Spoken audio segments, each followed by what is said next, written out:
Lisa Bonet and Lenny Kravitz's romance didn't last very long, but it was full of strange coincidences, unconventional arrangements, and a bizarre sibling-like closeness. Here's what else people miss about their weird dynamic.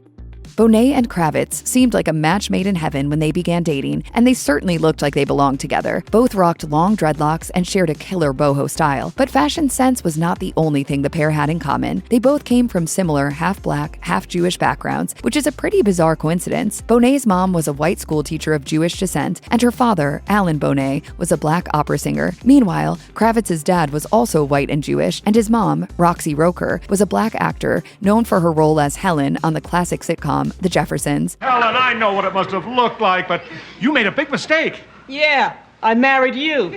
Both Bonet and Kravitz were closer to their mothers than their fathers. In his memoir, Let Love Rule, Kravitz wrote that his father was a strict disciplinarian and recalled a time he'd gotten mad at Kravitz for crying after falling off his bike. He wrote, "Instead of consoling me, he grabbed me by the arm and rushed me home. When we got there, he told Mom that she had a crybaby for a son." And Bonet's father had never been a part of her life at all, which affected her greatly as an adult. She shared with Netta Porte, "When your primary male figure couldn't care less to show up, that can become a theme in your life where you're trying to fill this gap with these different men."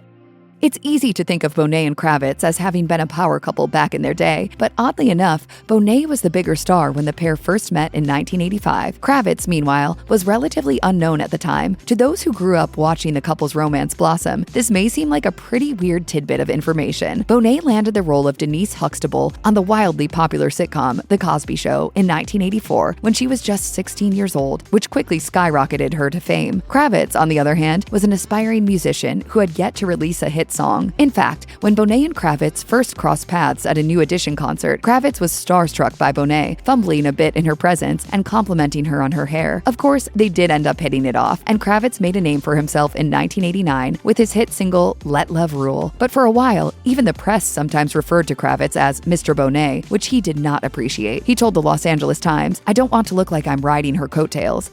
According to The Knot, these days, many couples wait until their early to mid-30s to get married. That's what makes Bonet and Kravitz's decision to tie the knot at just 20 and 23 so unusual. The couple didn't bother with a lavish wedding, opting to elope at a Las Vegas chapel on November 16, 1987. The following year, 21-year-old Bonet and 24-year-old Kravitz became young parents when they welcomed their daughter Zoe. Being a young newlywed and mom had its advantages because it forced Bonet into a new level of maturity. The actor revealed to Honey, "Having Zoe saved my life. It was my wake-up call about growing up. There were so many things I didn't want to pass on to her, so I really made a decision to change into a better person." According to Kravitz, he took to fatherhood with ease. I think it just came naturally to me. I mean, I knew what I didn't want to be. Kravitz has become one of the biggest rock stars of our time, with 4 Grammy wins under his belt and over 40 million album sales worldwide. But weirdly, it was Bonet, who was not a trained musician, who helped Kravitz become the force of nature he is today. Bonet had a hand in creating Kravitz's 1989 album, Let Love Rule, by co-writing a couple of songs on the record, Fear and Rosemary. And in addition to the couple's collaborative efforts, Kravitz has credited Bonet with inspiring him to find his own creative voice simply through his admiration for her. He shared with Men's Health, "Watching her do what she did, how she maneuvered in her artistic life, it was the first time I'd opened up like that and had known love like that and freedom." Bonet went on to write another song with Kravitz as well, 1994's Come and Get Some by rapper Da Brat. The actor also played a musician and performed a cover of Peter Frampton's Baby I Love Your Way in the 2000 film High Fidelity, but did not go on to pursue a career in music for herself. It's the natural quest of life. Everything wants to be free.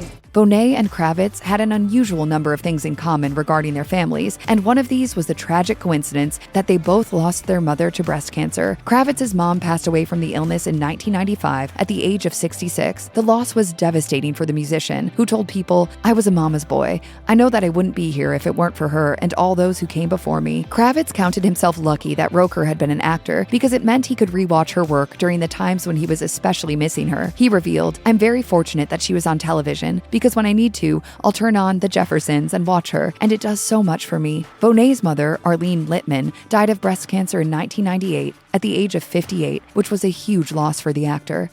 Since the 80s and 90s, Bonet and Kravitz have been household names, but they each went by other monikers at different times in their lives, and for very different reasons. It's an odd coincidence and just adds another weird layer to their story. Kravitz began his career performing under the stage name Romeo Blue. He felt his given name was too ordinary for rock and roll stardom, telling CBS, "I just felt like there was David Bowie and there was Prince. Lenny Kravitz just didn't fit in." Eventually, Kravitz found his true artistic identity and realized that he didn't need any bells and whistles, dropping the stage name in favor of his own. He added, "The exercise of going outside of yourself, changing your look, changing your name, led me right back to myself, and my name was correct." Bonet found fame as a teenager and performed under her given name, but decided later in life that she wanted to switch things up. While she would still be known professionally as Lisa Bonet, she had her name legally changed to Lilikoi Moon in 1995. The name change came not long after her 1993 divorce from Kravitz, when she was craving a more private life and going through a personal transformation. After her divorce, the actor was able to focus on raising her daughter and finding inner peace, and her new name seemed to fit well with her new life.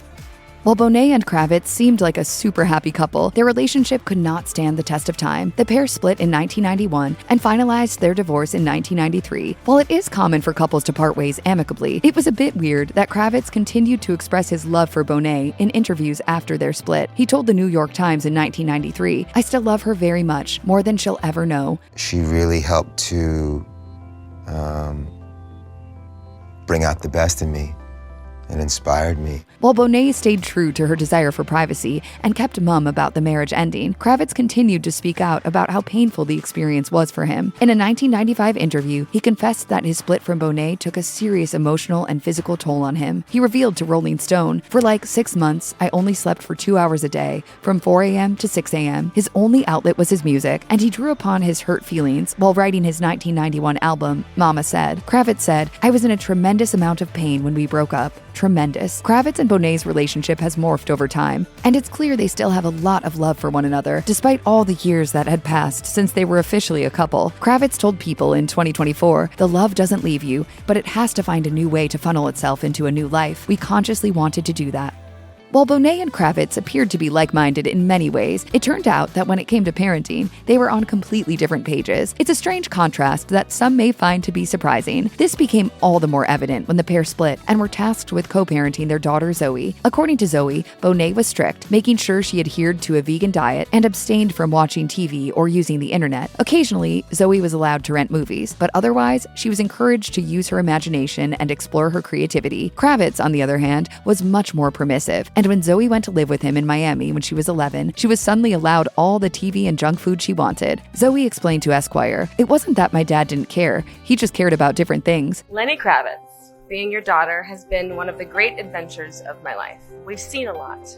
When Kravitz moved to New York City, he brought Zoe along, even though he was about to go on tour. While Zoe had fun mostly unsupervised living in the city, she later regretted the move, which she felt had been hard on Bonet. She shared, "I think it was very hurtful that I moved away from her to be with my dad, and my dad wasn't even there."